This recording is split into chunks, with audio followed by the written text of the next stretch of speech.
Good morning, Nay. Ay, good morning, baby girl. Kumain ka na ba, anak? Nay? Opo, Nay. Gutom na po kasi ako, Nay. Ano kaya, Nay, pwedeng kainin? Nay? Sino kaya magluluto, Nay? Ako na lang siguro, Nay. Anong ikaw ang magsasaing? Ikaw na nga nagluluto? Si Ate Sophia mo na lang. Total pala naman siya ginalaw. At ikaw yung gutom. Dapat pag gutom, huwag nang iluto. Sige na, si Ate Princess mo na lang na. Sige na. Maghilamos ka na muna.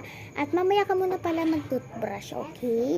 Yun naman pala si Sophia naman pala.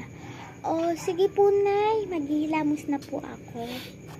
Ay, mamaya na lang siguro, Nay. Asan cellphone na Mag-cellphone muna. Good morning po, Nay. Ha? Good morning.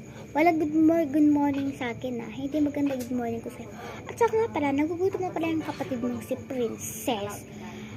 Magsaing ka na, tsaka magluto ka na rin. Tsaka magugas ka na rin, bilis. Busy ako, Bilisan muna. Pagod ako kumilos. Sige po, Nay.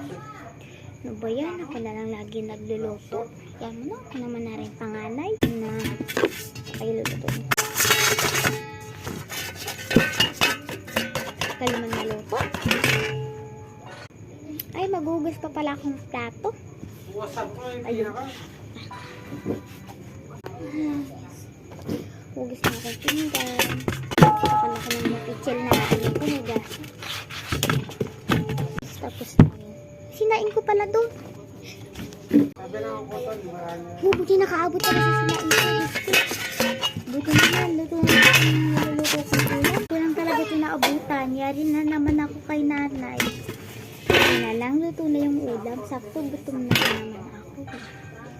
Nay, luto na po yung ulam. Sana nakapagsaing na, nakapaghugas na po ako, Nay. Kapag luto ka na, tsaka nakapaghugas na, tsaka nakapagsaing ka na. Di ngayon, umalis ka sa harapan namin, kakain na kami ni Princess. Princess, tanggalin mo na yung jacket mo. Medyo mainit na ngayon. Tanggal ko na pala kanina. Gutom na po ako. Kay Princess, ito po sa inyo, Nay. Ito, gutom na ako. Teka lang.